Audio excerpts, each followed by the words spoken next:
Yeah, I think you're right. They are in the eyes of the competition, and there can be banana peels in the run home. But I just think that seniority and the experience just plays so into their favour. And we've seen this across the competition. Geelong and Collingwood have been, Brisbane, Richmond. The experienced sides have been the dominant ones across the comp. You never want to flirt with form though, and experience is there, but you want to make sure that you put a good body of work in, especially 2, 3, 4 weeks out, to make sure that when you are hit the ground running, you get there. Like, I've been in this exact position where 3.5 games clear 2018, don't get challenged over the back part of the season, and then prelim final night, Mason Cox bobs up, kicks 5, and you get caught unawares because you haven't evolved enough over the back part of the season. So I reckon that would be singed in the back of Craig McRae's mind to think, I need to make sure that when we get there, we're not just getting there because of our experience. We're getting there and we're hitting the ground running, ready to win it. 2018 preliminary final, were you saying there was a complacency amongst the Richmond crew?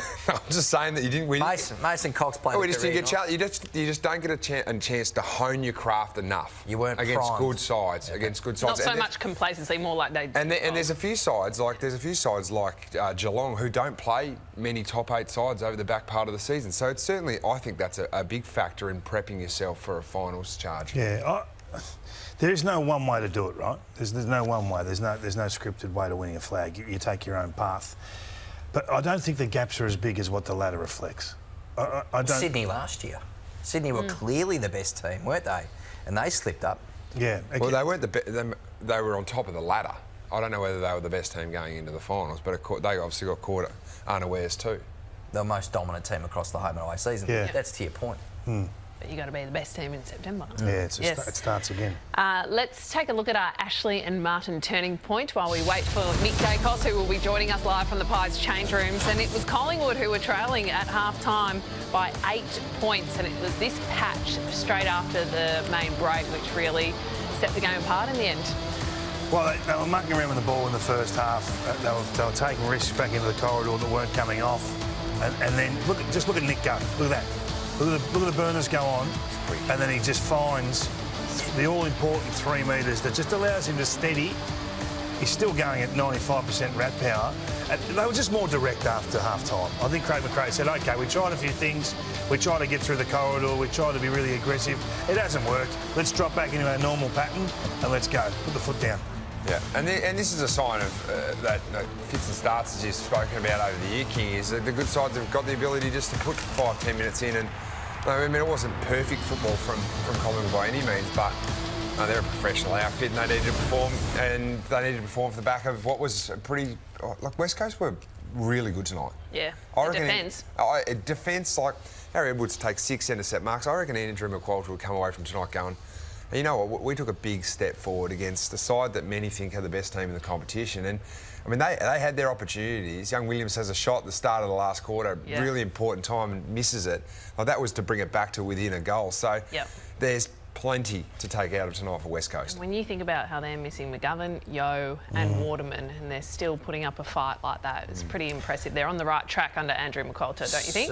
Certainly. There's some moments of brilliance too from Harley Reid. Just some moments there where he threatened to step on heads. He looked like he could become the best player in the competition. That is why people and clubs talk about him being $1.7, $1.8 million a year player. He looks like he was you sensed with Harley tonight that maybe it's the fact that we saw him paired up against Nick Dacos every now and then, that it was sort of like, this is my chance to challenge myself against the best player in the competition. Harley looked on, and I reckon he's looked on for a month now, where we've just seen the best version of Harley Reid, the one that you're talking about, that the clubs are scouting to potentially get. I reckon we've seen Harley on, but it's Harley for Harley. Yeah. Harley to impact, Harley to fly, take the mark, Harley to get the clearance.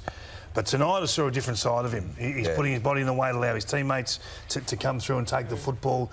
Didn't quite work, goes back in. He won a centre clearance with a through handball it finished with in the end, that I thought that's the exact model they want. That's the guy that they're looking for. It doesn't have to be 35 touches. He's not there yet. He's not the finished product. But I love what he's building to. His last couple of weeks been pretty good. Where do you think their rebuild's at in year one under Andrew McQualter? Yeah, look, I think it's really taken off in the past last 6 weeks. We've seen more consistency. I mean, the big gamble came in last year's trade period, where in the Tom Barrass trade they had the pick of either Carlton or Hawthorn's first round pick.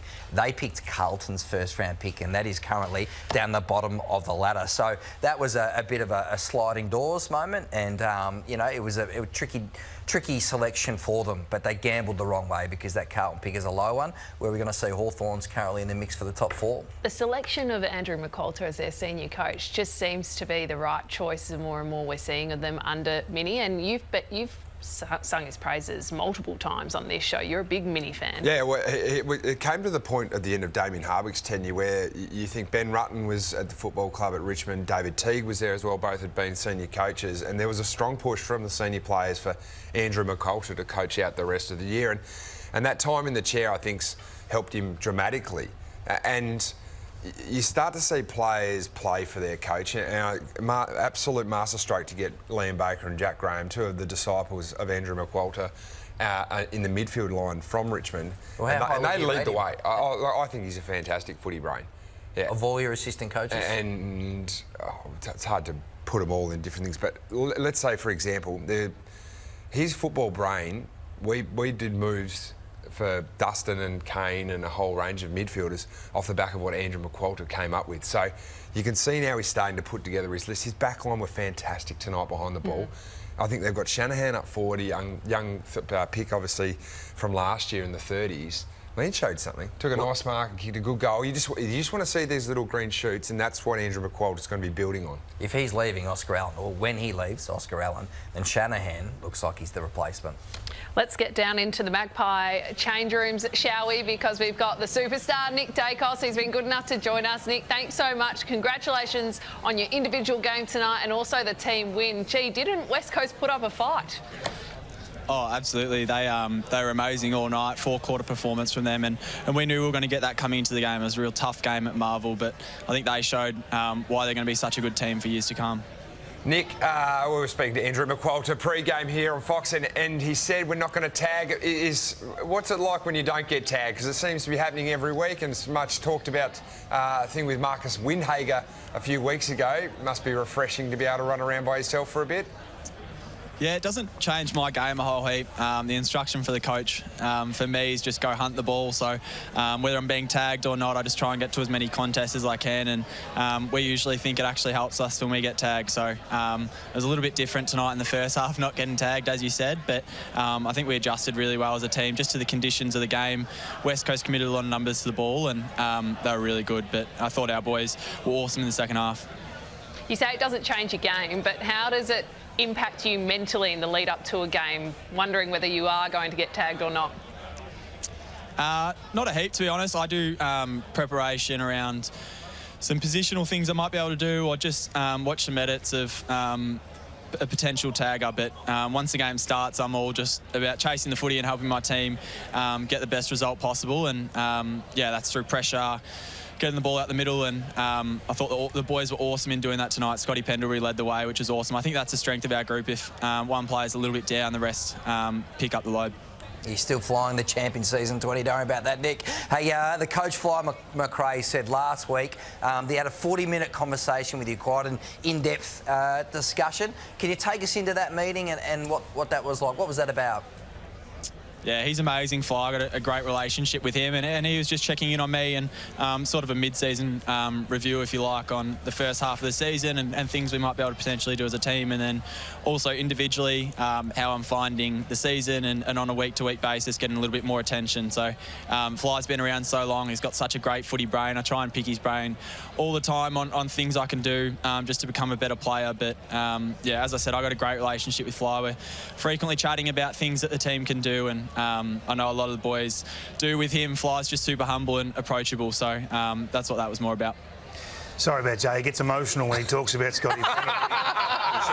Wells up a little bit. He can hardly get his words out. You're about to burst in tears there, Jay. Yeah, he just wells up. But anyway, we're talking with Nick Daicos. Just back off for a minute, Jay. Nick, I know you're taking your game to new levels all the time, and we marvel at what you've been able to do at 22 years of age. Only played 80-odd games of football. We love what you do. Can you tell us how you do it? How do you assess so quickly when to burst run and when to drop the hammer? Like we saw this play, with a straight line play. I think it was in the start of the last term. You assess this really early. Take us through it. Oh, I don't know if I want to commentate my own highlights, Kingy, but Fly gives me a good licence just to sort of make some reads as a midfielder, and that's once again what comes back to how we think we can manipulate the opposition. We're so flexible with ourselves, and if they try and match it on a weekly basis, we think we can manipulate that. So this one went my way, and there's going to be times where it doesn't go my way, so got to be prepared to wear the flak. But I'm just lucky. I'm the beneficiary of so many players there. Even that kick from Brody Myercheck to get it back inboard, pretty skillful. So I'm just the beneficiary of my teammates. What sort of speeds would you get to? For the kids at home just trying to model their game and work out where the absolute pointy end elite are at, how many Ks would you run the game and what sort of speed would you get to? I wouldn't have a clue what speed I'd get to. Maybe 32, 33 if the ball's there and I can potentially get on the end of it. I might get up in the clicks. But, then anywhere from 14 to 15 kilometres you run in a game. We've got really good runners and as a team. So a lot of us sort of do that sort of distance. And, it's a lot of it's defensive work and then some we get on the end of it, which is great. Awesome. It was awesome, and we've been marvelling at the fact you've been able to put the hammer down and use that as a tactic. The season, Nick, we're round 17. It is a long season. How do you maintain, obviously, the intensity through this part of the season where you're 2.5 games clear? Most people have you as your premiership favourites. What's driving you at the moment to obviously get to the back end of the year and then September? Yeah, we're a really big process-driven team, Jack, so we like to think that we just attack every training session and want to keep getting better. We know that if we stand still, teams are going to come after us, and we obviously don't want that to happen. So we're preparing to hopefully have a run in finals, and we know we need to keep evolving as a team because, as I said, we've played 16, 17 games now, so teams can start to pick us apart and see things we do. So it's just about sticking to the process. We love coming in on a Monday, just seeing each other, being able to train together. We're really grateful that we're AFL footballers, so we never take it for granted, and I think that's something special about our group. Now, you didn't want to commentate your own highlights, which Yes. is understandable, but can you commentate your father's? Because Yes. we've got these Toyota legendary moments we're rolling with this month on Fox. So please, Nick, take it away. Give us your best. I can't commentate. I imagine he hasn't worked back too hard there. He's sitting in the forward pocket, gets on the end Centre of it, surely. and it's a great goal. I think he always tells me with this kick that he was trying to centre it, and it just snuck through. So I don't know if he's lying to me or not. How many times, Nick, would you and Josh have practiced that in the local oval across the road or whatever? You would have done that thousands of times, surely.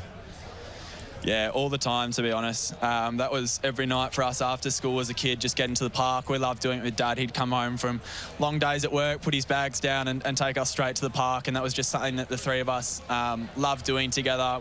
He never forced it upon us. That was just how we bonded, really. But, it always used to start with Josh and I sort of having shots at goal, and before you knew it, we were kicking out and Dad was having shots from the pocket, so it didn't last too long. Hey, Nick, we always appreciate your time on Fox Footy. Congratulations tonight and all the best Friday night. Thanks for having me, guys.